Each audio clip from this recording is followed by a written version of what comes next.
बिस्मिल्लाहिर्रहमानिर्रहीम, अस्सलामुअलैकुम। Health talk में मैं हूं आपके साथ, आपकी मेज़बान फलक कादिर। आपको प्रोग्राम में वार्म वेलकम करती हूं।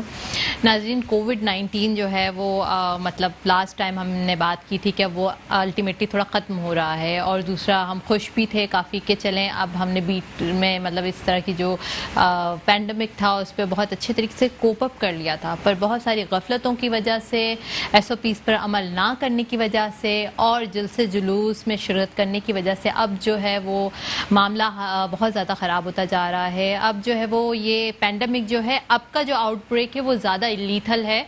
उसकी वजह ये है कि अब सर्दियाँ शुरू हो चुकी हैं और सर्दियों में और सारी जो वायरल डिजीज़ होती हैं वो फैल जाती हैं, जिस तरह की निमोनिया है और भी फ्लू है। ये सारी चीज़ें सर्दियों में फैल जाता है।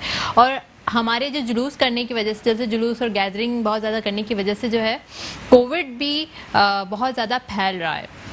तो मेरा आज प्रोग्राम करने का मकसद यही है कि मैं कोविड के ऊपर बात करूं। दूसरा, अब जो दूसरी वेव आई है, जो दूसरी लहर आई है, इस पर आप किस तरह अपने आप का ख्याल रख सकते हैं। खुदा न ख्वास्ता कोई अलामतें आपको ज़ाहिर हो रही हैं तो कैसे आप इन अलामतों को जानते हुए कि ये कोविड की अलामतें, आप अपने टेस्ट करवाएं। और उसके साथ साथ इनिशियल स्टेप्स क्या होने चाहिए, क्योंकि काफ़ी हद तक मेरा भी ताल्लुक़ हॉस्पिटल से रहता है, तो काफ़ी हद तक ऐसा होता है कि डॉक्टर्स ये बात कर रहे होते हैं कि पेशेंट्स तब लाए जाते हैं जब लंग्स पूरे तरीके से ARDS की कंडीशन में जा चुके होते हैं। ARDS इज़ द कंडीशन, मैं इस तरह मेडिकल टर्मिनोलॉजीज यहाँ पर अपनी स्क्रीन पर नहीं बताना चाह रही क्योंकि मुश्किल होता है लोगों को समझने के लिए। ARDS एक ऐसी मेडिकल कंडीशन होती है जिसमें लंग्स बहुत बुरे तरीके से डैमेज हो चुके होते हैं। तो आज मैंने अपने प्रोग्राम में एक बहुत ही माहिर डॉक्टर को इन्वाइट किया है, जिनका जो ताल्लुक़ है वो माशाल्लाह से he is the district governor of rotary international. इसके अलावा जो है वो ईसा लेबॉर्ट्री के CEO भी हैं, कन्वीनियर हैं फेडरेशन हाउस में हॉस्पिटल और लेबॉर्ट्रीज़ के। इसके साथ साथ बहुत सारी एक्टिविटीज़ में सर जो है वो हिस्सा लेते रहते हैं, फिलैंथ्रोपिस्ट हैं, बहुत सारे लोगों की हेल्प कर रहे होते हैं। मेडिकल के हवाले से जो भी कोई न्यू प्रोजेक्ट स्टार्ट होता है तो लोग उनकी राय ज़रूर लेते हैं, इनको इन्वाइट करे होते हैं गेस्ट ऑफ ऑनर के तौर पर। बहुत सारे प्रोग्राम से जाते रहते हैं और मैं हमेशा जब भी अपने प्रोग्राम में सर को इन्वाइट करती हूँ तो मुझे काफ़ी प्राउड फील होता है। आज हमारे साथ प्रोग्राम में मौजूद है डॉक्टर फरहान ईसा। अस्सलाम वालेकुम sir. Sir, warm welcome in my program and thank you so much for coming here. Sir, बहुत अफसोस के साथ ये बात मैं कह रही हूँ कि कोविड-19 की जो सेकंड लेयर है वो बहुत बुरे तरीके से फैल चुका है अब, और दूसरा जो है वो बहुत लीथल भी है। और हमारे लोगों की जो लापरवाही है और साथ साथ जो गवर्नमेंट का भी रोल है वो सही तरीके से नहीं प्ले कर रहे, तो क्या कहेंगे आप इस पर? देखिए, बहुत अच्छा है। पहले तो मैं आपके चैनल को भी मुबारकबाद दूंगा और आपको भी कि आप इतना इम्पोर्टेंट टॉपिक को और उजागर कर रहे हैं और अवेयरनेस क्रिएट कर रहे हैं, क्योंकि ये मैं समझता हूँ मैंडेटरी है। इस वक्त ये नेशनल कॉज है। देखिए, कोविड तो हमारे पाकिस्तान में कम था, मैनेजेबल था, मैनेज हुआ भी बहुत अच्छा, और national command and control centre की गाइडलाइंस जो आई उस पर अमल भी हुआ। लेकिन अब लोगों में इतनी फ्रस्ट्रेशन हो गई कि लोग उसके बाद अब उससे बाहर निकल आए हैं और इसको बिल्कुल ही नज़रअंदाज कर रहे हैं। जबकि हम ये देख रहे हैं कि हमारे बराबर वाला मुल्क जो है इंडिया, जिसमें हज़ारों केसेस मतलब लाख केसेस पर डे का एवरेज चल रहा है उनका, जो पॉजिटिव आ रहे हैं, और दुनिया में और भी बहुत सारे ममालिक हैं जो कि बढ़ रहा है केसेस, बल्कि पूरा यूरोप बंद होने की तरफ जा रहा है। और इंग्लैंड के अंदर, जो कि एक डेवलप कंट्री है, उसमें भी 4 वीक के लिए उन्होंने पूरा लॉकडाउन दोबारा स्टार्ट कर दिया है। इसको जानते बूझते भी जो है ना, लोग इसको अभी भी नज़रअंदाज कर रहे हैं, और ज़ाहिर है फिर ये बढ़ेगा और हम एक बहुत ही परेशान कुन सिचुएशन की तरफ मूव कर रहे हैं। सर, आपका इंट्रोडक्शन में एक चीज़ बताना भूल गई थी कि सर जो है वो PhD इन माइक्रोबायोलॉजिस्ट हैं, बायोलॉजी हैं, और ये माइक्रोबायोलॉजिस्ट भी हैं। और माशाल्लाह से सर की जो प्रैक्टिस रही है वो इंटरनेशनल लेवल पर भी रही है, तो उसमें भी हमें बहुत सारी इन्फॉर्मेशन मिलेगी कि कैसे जो है लैब्स की तरफ जाना चाहिए, और कौन कौन सी ऐसी लैब्स होती हैं जो इनिशियली जो नॉर्मल लोग होते हैं जिनको बहुत मिनिमम सिम्टम्स आते हैं, तो उनको कौन सी लैब्स करवानी चाहिए। सर, एज अ माइक्रोबायोलॉजिस्ट या PhD आपने क्या हुआ है माइक्रोबायोलॉजी के अंदर भी, तो सर इसमें आप मुझे बताएं कि जो लोग एसिम्टोमेटिक होते हैं उनको कौन सी लैब्स करवानी चाहिए। देखिए, सबसे पहले तो ये बात है कि जो आपने सवाल एसिम्प्टोमेटिक का बोला, तो ये इसको थोड़ा एक्सप्लेन करते हैं कि एसिम्प्टोमेटिक वो लोग हैं जिनके अंदर कोई अलामात नहीं होती, लेकिन वो इन्फेक्शन कैरी कर रहे होते हैं। ये क्योंकि उनके अंदर कोई अलामात नहीं होती तो वो कोई टेस्ट भी नहीं करा रहे होते। अभी देखें, बड़ी एक मुश्किल सूरत हाल है। ज़्यादातर लोग जो समझते हैं कि जो लोग थोड़ा सा केयर भी कर रहे होते हैं, वो सोचते हैं कि अगर मुझे खांसी है या बुखार है हो सकता है मुझे कोविड हो तो मैं टेस्ट कराऊं या मैं बाहर ना निकलूं, ख्याल कर रहे होते हैं। लेकिन हमें ये मालूम होना चाहिए कि ये बीमारी में 40% लोग ऐसे होते हैं जो जरासीम को कैरी कर रहे हैं, लेकिन उनके अंदर कोई अलामात उनके अंदर नहीं होती। लेकिन अगर वो किसी इम्यून कॉम्प्रोमाइज पेशेंट से मिलेंगे, एज उम्र जिसकी ज़्यादा हो, या जिसके अंदर डायबिटीज़ बहुत अरसे से हो, या ब्लड प्रेशर बहुत अरसे से हो, या एज़मा हो, दमे की बीमारी हो, या कोई बॉडी का कोई भी और मसला चल रहा है, किडनी फेलियर है, लिवर में जिगर में सोजिश है, तो ये लोग ज़्यादा ससेप्टेबल हो सकते हैं। इस वक्त तो मेरी गुजारिश सबसे यही है कि जब वो किसी से मिलें तो मास्क पहने और ऐसा महसूस अपने आप को प्रिपेयर करें कि जैसे हर शख्स जो सामने वाला है, चाहे उसके अंदर कोई अलामात नहीं भी हैं, लेकिन उनको यही फील करना है कि वो इन्फेक्टेड है और मुझे इससे बचना है। और हर जिससे भी मुलाकात हो रही है सोशल डिस्टेंसिंग करके, और इस बात का बस जहन में रखना है कि सामने वाला इन्फेक्टेड है, क्योंकि उसी तरह से बचाव मुमकिन हो सकता है। सर जैसे कि क्या कहते हैं, ये सर्दियों की वजह से और भी बहुत सारे डिसऑर्डर्स जो है एकदम से बाहर आते हैं, और दूसरा जो फ्लू बहुत ज़्यादा फैल रहा होता है जितना तेज़ी से, तो क्या कोविड भी इतना तेज़ी से फैलने का खतरा होता है सर्दी के मौसम के अंदर? देखिए बिल्कुल, ये जितनी भी बीमारियां हैं ये ज़्यादा सर्दियों में 2-3-4 वजूहात की वजह से फैलती हैं। पहली वजह ये होती है कि सर्दी में लोग शीशे दरवाजे बंद रखते हैं घर के अंदर, फ्रेश वेंटिलेशन आती नहीं है, अंदर की हवा बाहर नहीं जाती, तो जो भी चीज़ जो कमरे के अंदर जमा हो रही होती है उसकी कंसंट्रेशन, अगर इम्यूनिटी स्ट्रांग भी है तो उस वो चीज़ मवाद जमा होते होते उस कंसंट्रेशन इतनी ऊपर हो जाती है कि वो जिसकी इम्यूनिटी अच्छी है उसको भी इन्फेक्शन कर सकता है। दूसरी चीज़ ये होती है कि सर्दी की वजह से क्या होता है कि हमारी जो नाक की और एयरवे ट्रैक की जो रगें हैं ना वो सिकुड़ जाती हैं कि अंदर की गर्मी को अंदर रोकने के लिए। लेकिन उसकी वजह से होता ये है कि जो एरिया है ना वो उसमें इन्फेक्शन, ब्लड सप्लाई कम होती है, तो जो वाइट ब्लड सेल जो प्रोटेक्ट करते हैं वो भी कम हो जाते हैं और इन्फेक्शन का जोर इन्फेक्शन लग जाती हैं। बिल्कुल सर, ये न्यूट्रोफिल्स काउंट और WBC के ऊपर भी बड़ी बात करूंगी। एक ब्रेक की जानिब चलते हैं, देखते रहिए health talk. Welcome back after the break. हम लोग कोविड के ऊपर बात कर रहे थे और हम इस बारे में बात कर रहे थे कि सर्दियों के मौसम में कोविड कितना इजीली स्प्रेड होता है और वजूहात क्या होती हैं। जी सर, आप बताए थे कि रेस्पिरेटरी ट्रैक में वो नैरो हो जाता है। हाँ जी, कहते हैं कि जो रगें हैं ना, जो ब्लड जो हमारे एयरवे ट्रैक पे है ना वो सिकुड़ जाती है, क्योंकि उस वक्त बॉडी की गर्मी को अंदर रखना होता है, तो गर्मी जो है वो रगों से, इवन स्किन की भी जो रगें हैं ना वो भी सिकुड़ जाती हैं, जिसकी वजह से हीट बाहर ना जाए, अंदर उसको कंजर्व करना होता है। लेकिन उससे होता है कि बॉडी प्री डिस्पोज हो जाती है कि उसको कोई भी इन्फेक्शन उसको लग जाए।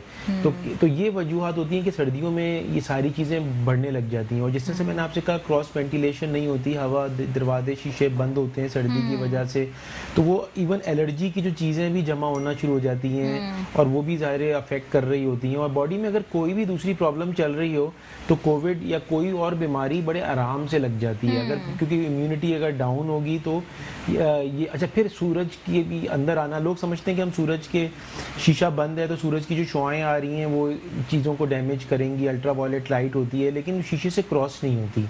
तो लाइट, धूप तो आ रही होती है, लेकिन उसकी जो ऐसी चीज़ें, ऐसी जो शुआएं जो कि जरासीमों को मार सकती हैं वो शीशे से थ्रू क्रॉस नहीं होती, वो भी नहीं होती। और विटामिन डी भी जो है ना, वो लोग क्योंकि सर्दी में घर में रहते हैं, डे टाइम कम हो जाता है, तो बॉडी की जो विटामिन डी की मिकदार है, वैसे भी हमारी पाकिस्तानी कौम में देखा गया कि विटामिन डी है ना लोगों के अंदर कम है, और विटामिन डी भी इम्यूनिटी पे असरअंदाज होती है। तो ये बहुत सारे मल्टीपल कॉजेज होते हैं जिसके लिए हमें ख्याल रखना बड़ा ज़रूरी है। इसलिए धूप लगना, प्रॉपर ग़िज़ा लेना, ऐसी ग़िज़ा लेना जिसके अंदर विटामिन डी, विटामिन सी हो, सिट्रस फ्रूट्स लेना, kinnow, oranges, grep fruit, strawberries, milk का इस्तेमाल करना, कि ऐसी चीज़ें लें कि जिससे आपको की बॉडी जो है इम्यूनिटी स्ट्रांग हो। अच्छा, नींद भी देखें ना, नींद लेना भी 7 से 8 घंटा बहुत ज़्यादा ज़रूरी है, जिससे बॉडी रिकवर करती है। 45 मिनट्स ऑफ एक्सरसाइज लेना, तो ये वो सारी चीज़ें जिससे, तो हमें अटेंशन ये देनी चाहिए कि एक तरफ हम ये कोशिश करें कि इन्फेक्शन ना लगे, और एक अपनी इम्यूनिटी स्ट्रांग करें कि दिफा स्ट्रांग करें कि वो जो इन्फेक्शन है कि वो जो अगर लगे तो उसका असर इतना ज़्यादा ना हो। ओके सर, एक और WHO की तरफ से डिफरेंट तरह की न्यूज़ अनाउंस होती रहती हैं। उसमें मैंने कुछ दिन पहले की न्यूज़ में ये देखा था कि अब जो कोविड जिनको फर्स्ट टाइम हो चुका है वो दोबारा भी उन लोगों को हो सकता है। उनके सिर्फ 3 मंथ की जो है वो जो भी होता है इसके बॉडी के अंदर इम्यूनिटी का जो लेवल होता है वो 3 मंथ तक रहता है। तो ये मतलब कितना इम्प्लीमेंट है हमारे अभी बिल्कुल जैसे आपने बहुत अच्छी चीज पॉइंट आउट करी है। देखिए ये नोवल कोरोना वायरस, इसके ऊपर अभी भी स्टडी हो रही है। ठीक है। दूसरा जो है ना, ये वायरस जो है ना कंटिन्यूसली अपनी शक्ल चेंज कर रहा है, ये म्यूटेट कर रहा है।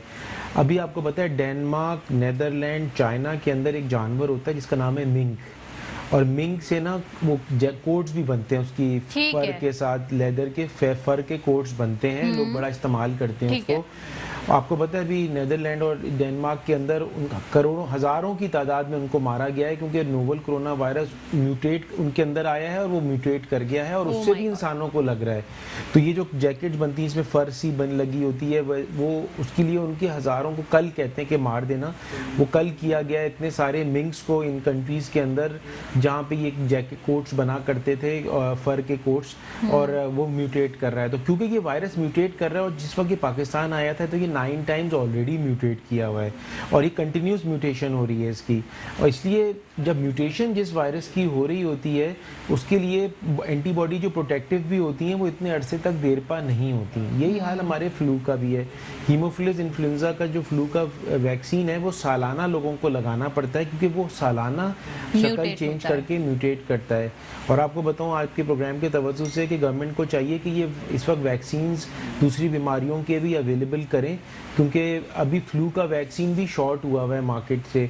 और अगर देखिए ना, अगर किसी की फ्लू यानी सांस की नाली में अगर इन्फेक्शन हो जाए तो उसके अंदर कोविड का असर ज़्यादा हो सकता है और ज़्यादा लीथल भी हो सकता है। तो इसलिए हमें कोविड की मल्टी प्रोंग स्ट्रेटजी बनानी ज़रूरी है। सोशल डिस्टेंसिंग, मास्क पहनना, हाथ साफ करना, अपनी इम्यूनिटी को बेहतर करना, लेकिन साइमल्टेनियसली ये जो रिस्पायरेटरी इन्फेक्शन की जो वैक्सीनेशन है वो लगाना भी बड़ी ज़रूरी है, क्योंकि उसको वो ना लग जाए जिसकी वजह से बॉडी इतनी वीक हो जाए कि वो कोविड का अटैक ज़्यादा हो जाए। क्योंकि हमें ये तो नज़र आ रहा है कि कोविड का अटैक, कोविड एक रियलिटी है और वो बढ़ रहा है, और हमारा मुल्क इसको वैसे भी टॉलरेट नहीं कर सकता। देखिए जो अमीर मुल्क है ना, उनके लिए सिर्फ सेहत का मसला है, ज़िंदगी का मसला है, जो कि नो डाउट बहुत बड़ा है। लेकिन हमारे जो डेवलपिंग कंट्रीज़ हैं उसमें इकोनॉमी का भी मसला है। यहाँ पे गवर्नमेंट नहीं घर पे बैठ के पैसे दे सकती है जितना आप टैक्स देते हैं। बाहर के ममालिक में, वेस्टर्न वर्ल्ड में तो जितना वो टैक्स देते थे तो गवर्नमेंट उनको उतने ही पैसे दे रही थी। उनके स्टाफ की सैलरीज के लिए भी गवर्नमेंट पैसे दे रही थी, क्योंकि वो टैक्स पेइंग नेशन है। लेकिन हमारी कंट्री में तो टैक्स का स्ट्रक्चर भी नहीं है, ना लोग इसको इतने इन्वॉल्व हैं, ना गवर्नमेंट इतने पैसे दे सकती है। और बेचारा जो फंसता है वो मिडिल क्लास है, क्योंकि जो लोअर क्लास है उसके लिए तो गवर्नमेंट ने पैसे उनके घर पे दे रहे हैं, रोजगार, हर चीज उनकी पैसे उनको डिलीवर हो गए। वो फंड्स वगैरह इधर-उधर से जमा कर लेते हैं। जो वाइट पॉपुलेशन जो है ना, वाइट कॉलर, जो मेहनत कश है, blue collar and white collar, असल उनका ट्रेजिडी है जो मांग भी नहीं सकते और उनकी कोई मदद भी नहीं हो रही है। तो ये हमारा मुल्क अभी इसको दोबारा इकोनॉमिक और लॉकडाउन पे नहीं जा सकता, और हमारे मतलब मजबूरी अगर होगी तो ये इससे बचना चाहिए। मैं कहता हूँ होश के नाखून लें लोग कि ये इस तरफ चीज़ जा रही है। अभी किसी को भी अगर ज़रा सा भी फ्लू के साइन सिम्टम्स हो रहे हैं, अच्छा एक और जो प्रॉब्लम आ रही है ना, उनको टेस्ट नहीं करा रहे लोग। तो हो क्या रहा है कि वो डॉक्टर के, जिनको शक भी है ना, और वो डॉक्टर के पास जाना कैसे कतरा रहे हैं। दूसरी चीज़ ये है कि अगर वो डॉक्टर के पास जाते भी हैं तो मेरे जितने भी डॉक्टर्स हैं उनसे बात हो रही है तो वो कहते हैं कि वो टेस्ट नहीं कराते, हम घर में आइसोलेशन कर लेंगे। अच्छा, अब टेस्ट का वजह क्या है? टेस्ट कराने से होता क्या है कि जितनी भी लैब जो सर्टिफाइड हैं, जो ऑथराइज्ड हैं, वो जो टेस्ट करती हैं ना, उसके रिजल्ट वो हेल्थ डिपार्टमेंट को भी और एनसीओसी के पास भी जाते हैं, जिससे वो अपनी कैलकुलेशंस करती हैं इलाका कौन सा हॉट स्पॉट है, क्या स्ट्रेटजी बनानी चाहिए। तो वो जो डाटा भी बहुत ज़्यादा इंपॉर्टेंट है।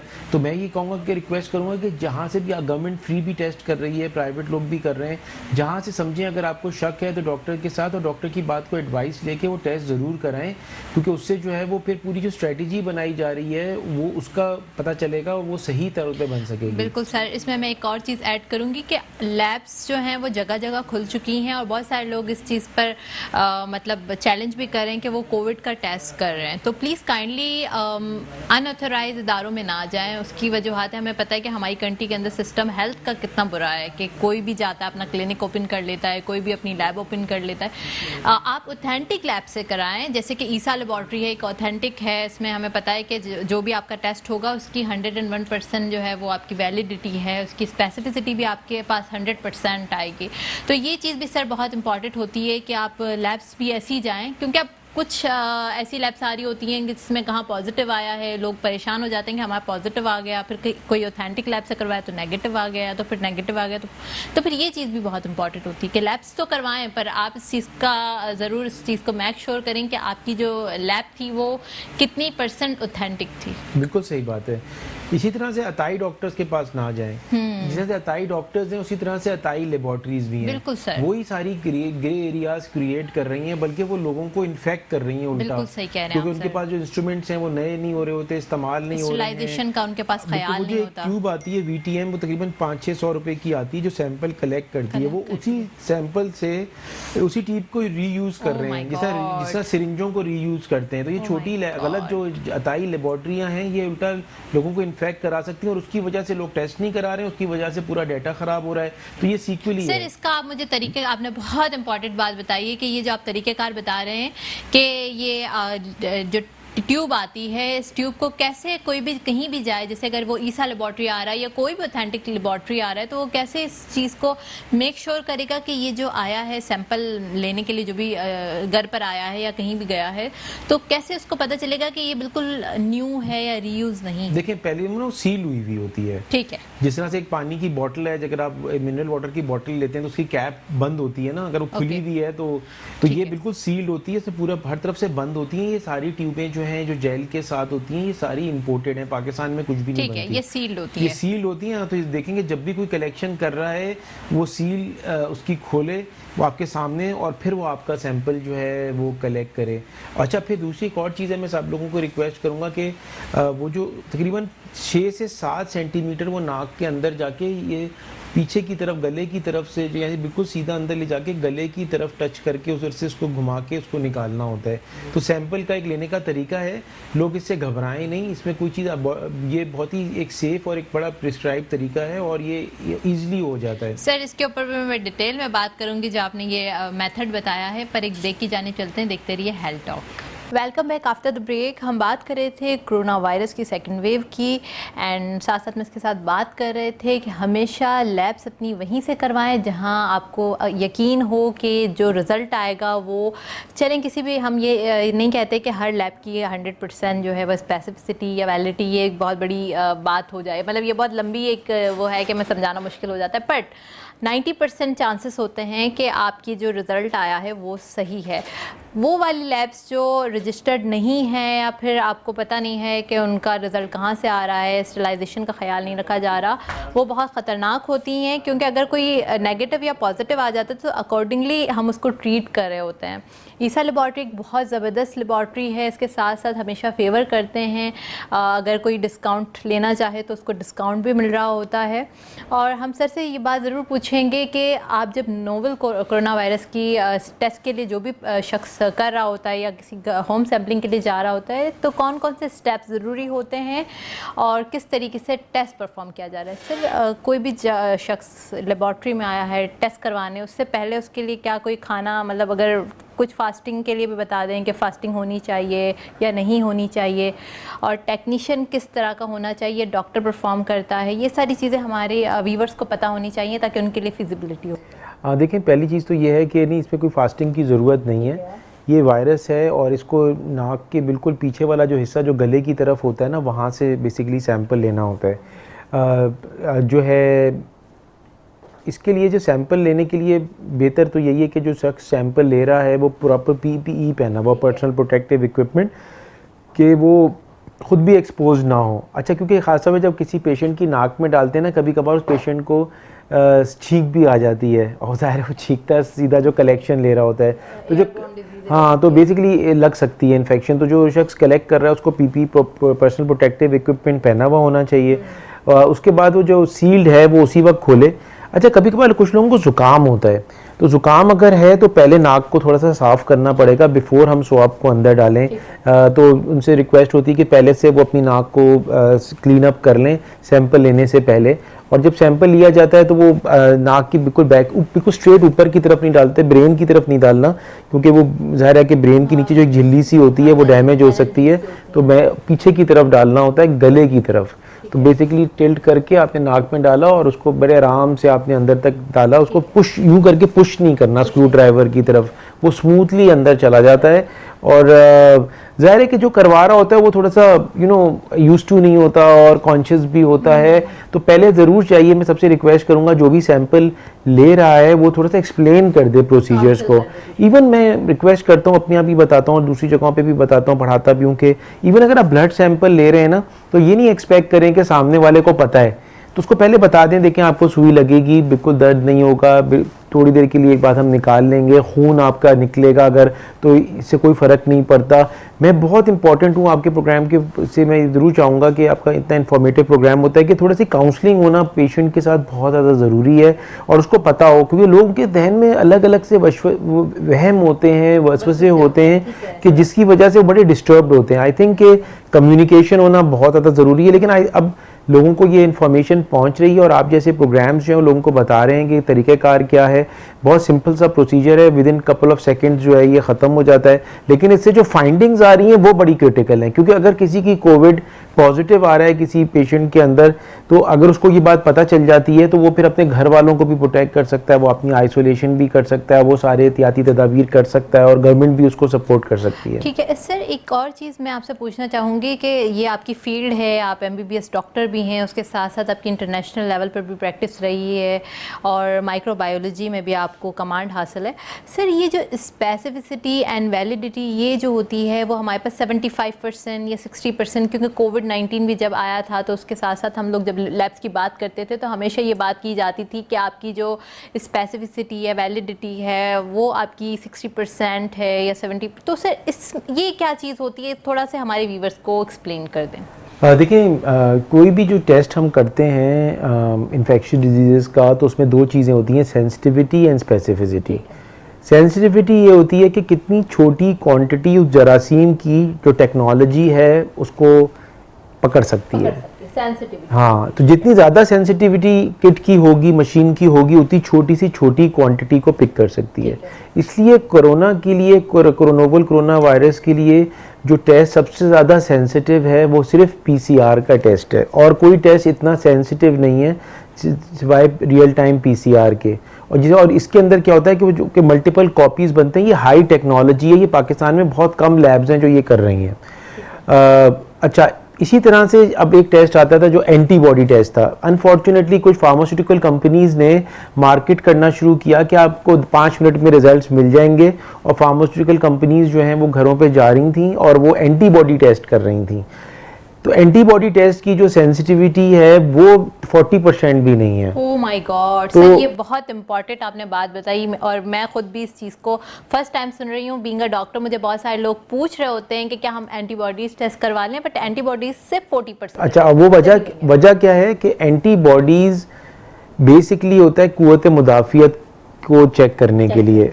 ये जो एंटीबॉडीज़ है ना, ये समझेंगे अगर किसी को कोरोना की इन्फेक्शन हो गई है तो उसके 8वें दिन के बाद वो पॉजिटिव होना शुरू होती हैं। 8वें दिन, कुछ के अंदर 10वें दिन के बाद। अच्छा। तो अगर यही शख्स जिसके अंदर कोरोना पॉजिटिव है वो 4थे दिन अगर एंटीबॉडी टेस्ट कराएगा, जबकि उसका कंफर्म पॉजिटिव है केस, तो भी जो है वो एंटीबॉडी पॉजिटिव नहीं आएंगी, नॉन रिएक्टिव आ जाएंगी।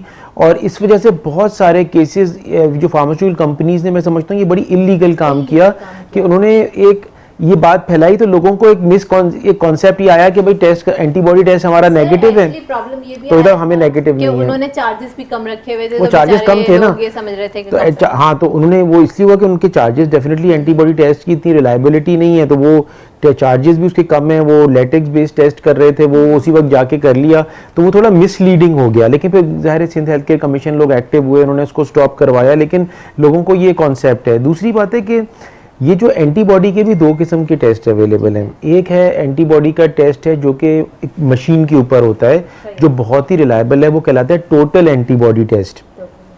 वो भी एक इंडिकेटर है कि इन्फेक्शन होने का एक इंडिकेटर है, और वो 6-7वें दिन, वो भी शुरू में नहीं आता लेकिन 6-7वें दिन आता है। और एक टेस्ट अवेलेबल है जो IgG एंटीबॉडी का टेस्ट है जो स्ट्रिप पे होता है। उसका रिलायबिलिटी लेवल जो है ना वो काफ़ी, सेंसिटिविटी और स्पेसिफिसिटी जो है वो काफ़ी कम है पहले वाले से। टोटल एंटीबॉडी की समझेंगे 8वें दिन के बाद 80% है, तो इसकी 8वें दिन के बाद 60 या 40% है, डिपेंडिंग कि कहाँ, उसकी भी काफ़ी क्वालिटी लेवल्स आते हैं। तो ये रिजल्ट तीनों मैच नहीं करे जा सकते। The only confirmatory diagnosis of Covid जो है is only PCR at this point in time. इस वक्त जो है वो सिर्फ PCR का ही टेस्ट है जो 100% जो आपको अगर पॉजिटिव आ रहा है तो वो इंडिकेटिव है। ओके सर, PCR की सेंसिटिविटी एंड स्पेसिफिसिटी बनिस्बत आपने जितने टेस्ट बताया है उसके कितनी है? आप PCR करवाने जाते हैं तो मतलब उसमें भी बहुत सारे हमारे जो डॉक्टर्स हजरात हैं उनकी बात होती है कि 60% या 70%, तो इसमें क्या आप कहेंगे, क्या ऐड करना चाहिए? नहीं, इसमें ज़्यादा होती है, लेकिन इसमें बस कभी कभार ये होता है कि देखें अगर सैंपल सही से कलेक्ट नहीं हुआ, अगर सैंपल कलेक्ट सही से नहीं हुआ तो या प्रोसेस देर से हुआ या कोई भी ऐसी वजह है जिसमें सैंपल नहीं लिया या पेशेंट हट गया, तो वो असल में सैंपल अगर सही कलेक्ट नहीं होगा तो जाहिर है कि उसमें फिर रिजल्ट्स का चैलेंज आता है कि वो पॉजिटिविटी का। लेकिन इसकी काफ़ी अच्छे रिजल्ट्स हैं और ये जो है काफ़ी ज़्यादा रिलायबल है। अच्छा, अब लोगों के अंदर ना, लोगों को ये भी रियलाइज, असल में ये जो बीमारी है ना, हम पता है डॉक्टर्स जो सिखाते हैं पढ़ाते हैं वो यही कहते हैं कि आप बीमारी का इलाज नहीं कर रहे, आप पेशेंट का इलाज कर रहे हैं। वही कोविड एक अगर 20 ईयर ओल्ड में होगा उसका बिहेवियर डिफरेंट होगा, अगर वही कोविड किसी 60 ईयर्स ओल्ड में होगा तो बिहेवियर डिफरेंट होगा। अगर वही उसी 60 ईयर्स के अंदर अगर किडनी फेलियर और डायबिटीज़ है तो उसका तरीक़ाकार अलग होगा। तो there is no fix pattern, किसी में 4 दिन में भी ठीक हो जाएगा, किसी में इन्फेक्शन होकर ठीक हो जाएगी, पता भी नहीं चलेगा उसको, किसी में वेंटिलेटर की तरफ जाना शुरू कर देगा। लेकिन ये ज़रूर है कि इस वक्त जो है जो 40 ईयर्स 50 ईयर्स से ऊपर जो लोग हैं उनको अगर अंदर कोई बॉडी में कोई और प्रॉब्लम चल रहा है, इवन दांतों का अगर मसला चल रहा है जिसको लोग निगलेक्ट करते हैं, कोई सेहत प्रायोरिटी नहीं है, उसका ज़रूर इलाज करा लें। इस वक्त कोई भी बॉडी के अंदर कोई भी चीज़ आपकी ऐसी है जो डैमेज कर रही है उसका इलाज ज़रूर करा लें, क्योंकि देखिए अगर गम्स की स्वेलिंग है, ये गम की स्वेलिंग किसी ना किसी वजह से हो रही है। अगर ब्लीडिंग हो रही है गम से तो लोग समझते हैं कि यार ये गम इधर का ही मामला है, सिर्फ ऐसा नहीं है। बॉडी अपनी जो साइन सिम्टम्स अपने जो निशानदेही अलग अलग जगहों से कर रही होती है। PTINR भी किसी का अगर जो है वो तो डिजास्टर है ना, वो तो टैब से, तो इसी वजह से भी ब्लीडिंग हो सकती है। अच्छा, एक और बताऊं, लोग ये समझते हैं कि सिर्फ अभी ये कोविड जो है ना सिर्फ लंग्स में अफेयर कर रहा है, लंग्स में तो कर रहा है, लेकिन ये इस वक्त डायरिया भी कॉज कर रहा है। बहुत सारे पेशेंट सीरियस हुए हैं डायरिया और इलेक्ट्रोलाइट लॉस की वजह से। बहुत सारे लोगों को हार्ट अटैक्स भी हुए हैं, द रीज़न वाज कोविड, तो ये क्लॉटिंग उसकी हो रही थी। तो इस वक्त ये वेरिएशंस के साथ ये आ रहा है और ये म्यूटेट भी हो रहा है। तो इसलिए मेरी गुजारिश है कि डॉक्टर को जो मुस्तनिद डॉक्टर के पास आप किसी को भी कोई तकलीफ़ है तो वो ख़ुद से इलाज सेल्फ मेडिकेशन ना करे, वो जाके एक मुस्तनिद डॉक्टर को जाके दिखाए कि वो उसको सही एडवाइस और फॉलोअप और उसको सही तरह से बेहतर सेहत की तरफ ले जा सके। सर, ईसा लेबॉर्ट्री में भी कौन कौन सी सर्विसेज हैं जो कोविड से रेलेवेंट हैं, या फिर अगर कोई शख्स अफोर्ड नहीं कर सकता उसके लिए क्या है, सारी चीज़ भी मैं आपसे पूछूंगी। पर ब्रेक की जाने चलते हैं, देखते रहिए health talk. Welcome back after the break. हम लोग कोविड के लिए बात कर रहे थे और उसके साथ साथ जो है बहुत सारी इन्फॉर्मेशन डॉक्टर फरहान हमें प्रोवाइड कर रहे थे। डॉक्टर फरहान जो है FVCCI के अंदर हेल्थ हॉस्पिटल एंड लेबॉर्ट्रीज़ के कन्वीनियर भी हैं, इसके साथ साथ जो है ईसा लेबॉर्ट्री के CEO भी हैं। और सर जो भी मुल्की खदमात होती हैं, जो भी हेल्थ रेलिवेंट प्रोग्राम्स होते हैं उसमें बड़े सर फहरिस्त हैं, स्टेप उनका बड़ा मतलब बहुत जल्दी स्टेप्स लेते हैं हर काम के लिए, जितना जल्दी हो सकता है वो कोप कर रहे होते हैं चीज़ों पर। सर, आपसे एक चीज़ पूछूंगी कि माशाल्लाह से आप इतनी सारी चीज़ें लेकर चल रहे होते हैं, अपनी लेबॉर्ट्रीज़ को भी लेकर चल रहे हैं, इसके साथ जो भी आपको प्रोग्राम्स वगैरह में इनवाइट कर रहा होता है वहाँ भी जा रहे होते हैं, कैसे मैनेज होता है सारी चीज़ें? आई थिंक देखें, थैंक यू सो मच, वो आप जैसे लोग सपोर्ट करते हैं।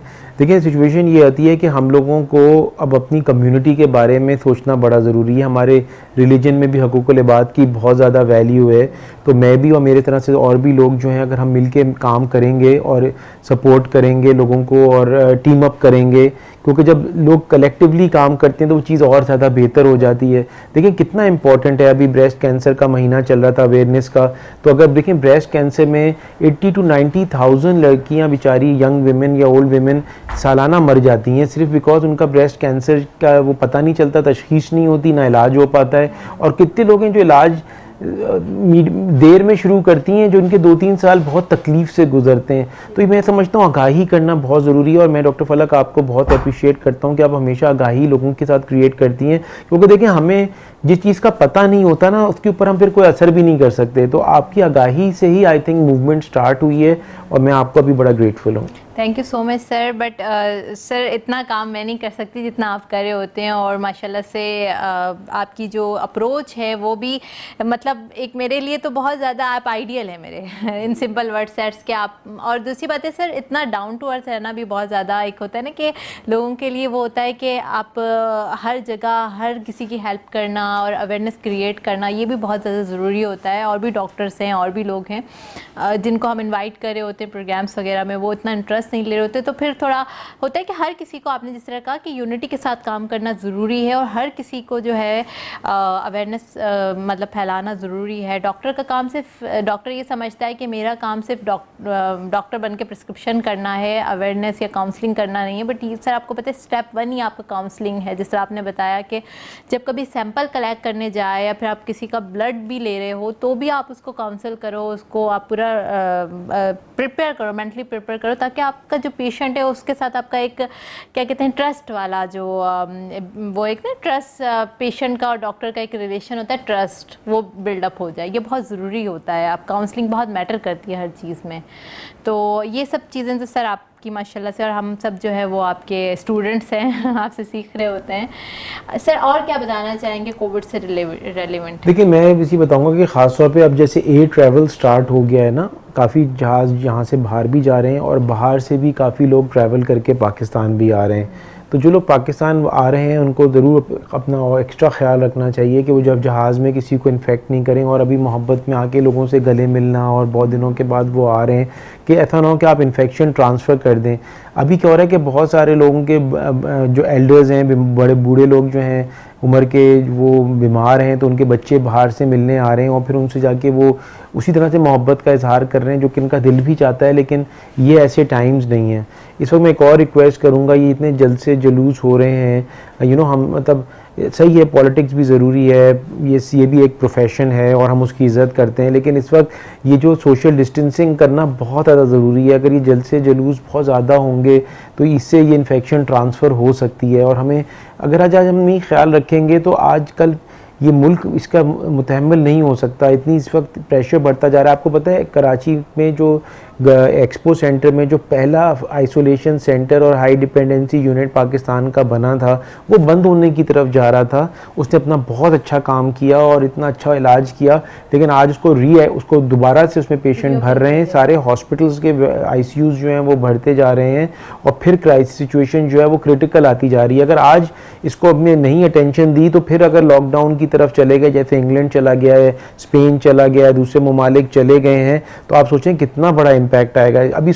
अभी ऑलरेडी हमें अच्छा इसका जो एक डिप्रेशन का भी एक चैलेंज आ रहा है, क्योंकि लोग को पता है कि हम ये बंद होने की तरफ जा रहे हैं, लोगों को काम उनका असर होना शुरू हो गया। ऑलरेडी NCOC की गाइडलाइन स्ट्रिक्ट से स्ट्रिक्ट होती जा रही है, मास्क पहनना फ़र्ज होता चला जा रहा है, और ये भी एक जो एक माइल्ड डिप्रेशन हमारी कौम के अंदर आ रहा है इकोनॉमिक इम्पैक्ट के साथ, इसका बहुत ज़्यादा है। मैं देख रहा था कि सुसाइड रेट भी बढ़ गए हैं, और इसको हम कभी ये बातें ऐसी टैबू हैं, छुपाई जाती हैं, बात नहीं की जाती, क्योंकि हम मेंटल जो साइकियाट्रिस्ट के पास और साइकोलॉजिस्ट के पास जाना तो हम अपनी इंसल्ट समझते हैं। बिल्कुल सही कह रहे हैं आप। तो ये जो हमारा इसके साथ साथ हमें जो है वो इनके अगर किसी को ऐसा जहनी दबाव ज़्यादा हो रहा है तो उसको ज़रूर साइकोलॉजिस्ट साइकियाट्रिस्ट से हेल्प लेनी चाहिए, क्योंकि ये जहनी दबाव अगर कंटिन्यूस जैसे 6-7-8 महीने हो गए ये कोविड के सिलसिले में, अब मार्च अप्रैल से जो शुरू हुआ, आज हम नवंबर में बैठे हुए हैं और ये सिचुएशन थम नहीं रही है, ये बढ़ती, फिर दोबारा शेर जो है वो अपना पंजे काट रहा है।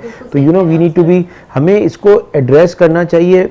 मेडिकल स्पेशलिस्ट के पास जाना है तो मेडिकल स्पेशलिस्ट के बाद अगर साइकोलॉजिस्ट या साइकियाट्रिस्ट से हेल्प चाहिए तो वो लेनी चाहिए, क्योंकि ये सारी चीज़ें, अगर कोई पर्सन डिप्रेस्ड है ना, ज़रूरी नहीं कि उसका कोई चैलेंज है, मतलब सिर्फ मेंटली अगर वो डिप्रेस्ड है तो वो भी इम्यूनिटी डाउन कर देता है। बिल्कुल सही कह रहे हैं आप सर। और जिसको ये खौफ होगा कि मुझे कोविड हो जाएगा और कोविड मुझे बहुत ज़्यादा बुरे तरीके से डैमेज करेगा, वाकई उसको ज़्यादा डैमेज करता है। तो ये मेंटल, आप जब स्ट्रेस में होते हैं तो आपकी इम्यूनिटी भी वीक होना शुरू हो जाती है। तो ये सर बहुत इंपॉर्टेंट है।